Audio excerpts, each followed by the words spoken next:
First of all, Dr. Rotherham, I'd like to start by asking you, where would you like to see Britain's relationship with the EU in 10 years' time? We're at quite an exciting crossroads. And if we play our cards right, we can be in a far better place than we are now. There are many different kinds of association and treaty alliance that we could be in reference to the EU. And these vary from being a fully paid up member like France is, a full member of the European Union Club. You can be a country with opt-outs like Denmark. You can be part of the general sort of trading zone area like Norway, or you could be more of a sort of a treaty-based situation, such as Canada has, or Japan, or even North Korea. There are many different models. Now, the book, which we've launched 10 years on, explores one of these models, and that's taking it more of a kind of like a bilateral relationship, where we don't have the kinds of regulations and burdens, we don't have the loss of democracy, we don't have this prototype superstate structure, which the UK is currently in, and in a situation that's going to get worse and worse over time. We've taken a step back from that, and 10 years on, we reclaimed the ability to govern ourselves. We've set laws and legislation that suit British businesses, that create British jobs, which rescue us from the common agricultural policy and the common fisheries policy. So that's where I hope we're going to be in 10 years' time, having gained back those powers and having sorted out a lot of the mess that we're in now. And you talked about regulation. Some people would say that having these regulations is essential, and if we're going to have a common market in Europe. What would you say to them? Well, I disagree. If you look at the models of trading agreements, even the trading blocks around the world, you have different forms of association. You don't have to have a European Union. You can have something, if you do want to have a regional trading bloc, which in itself you can question whether you want that or whether you want a more global structure, then you can go along, say, the NAFTA model. Or there are different models for African states. There are at least, I think, 3 different types of association in South and Central America. There are different forms and structures, so we don't have to go along the European model. And let's not forget, or one of the European models, because of course there's EFTA, and there's also the whole interstate structure rather than a draft federal state structure. Because the important thing of the European Union is it's not simply about trade. It's not simply about regulating in order to allow Company A to export ball bearings to Company B and Company C to export fridges to Company D in a different country. It's about creating a structure for a country called Europe. And we forget that at our peril, because if it were simply about trade, then you can argue the toss for putting up with the regulations. But where you have a system of proto-government which is reaching into so many different areas of our lives, then that's the price we're paying for the European model that we're currently in. That's why we argue in the book that that's the wrong route to take. And you talked about democracy and the European Union. Wouldn't some people argue that the United Kingdom itself has been the amalgamation of several states already? What's wrong with moving towards closer political union in Europe? Well, it's true the United Kingdom is precisely that. It's a united kingdom.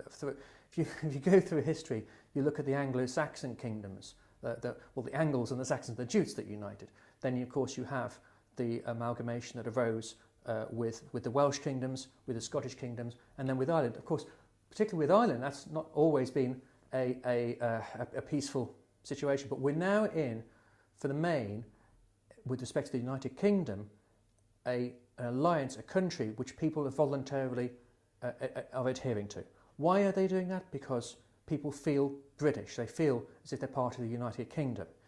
That form of association, that sort of mental association with being a European citizen doesn't exist. And it's a dangerous mistake to try and force that upon people, because if you try and force unwilling people to give up their democracy in the name of something else, something greater or bigger, then that creates all kinds of democratic problems of itself and indeed a backlash.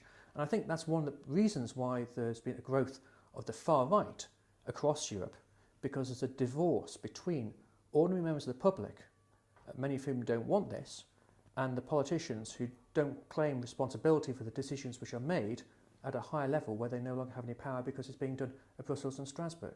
So there's all kinds of democratic costs that come from this, from a larger country, a country called Europe, where people do not feel that kinship, that sense of belonging to the project.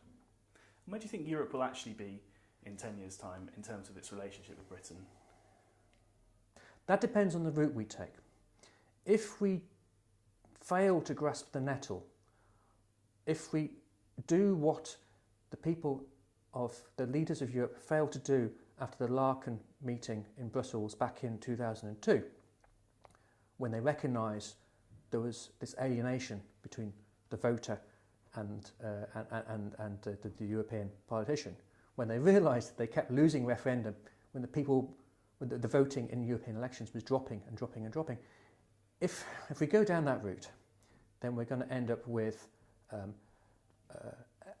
continuing decrease in faith in European politicians, a decreasing divorce, an increasing hostility towards the European project, and we're also going to see on the other side of the debate the European elite which is pushing ahead regardless with what is, after all, in the treaty text as ever closer union. You can't deny it. If you follow the train of European integration over the past 50 years, whichever policy you look at, it's always been in one direction, which is why if we don't sort this out, at least for the United Kingdom, we're going to be 10 years' time, we're going to be 10 years down the track further into a federal European superstate. Some people like that. Some people say, well, that's great because we can compete with China on equal terms. We can compete with the United States on equal terms. Well, that's a very negative viewpoint in some ways, because you're forgetting that we're part of a global community, and that's almost a confrontationalist approach. So I think there are many dangers associated with that, and not least because a federal state, by definition, centralises paradoxically over time. It draws more powers in as new technologies emerge in times of crises, as we've seen with 9/11, and in times of war. So I don't think that the model which they have created for creating a federal state is necessarily the one that's going to even deliver what they particularly call for, which is a kind of in many ways, a devolved form of federalism. It's going to end up paradoxically with exactly the kind of superstate which they don't want. So that's where I see the dangers and the tectonic shifts happening over the next 10 years. Dr. Lee Rotherham, thank you very much. Thank you.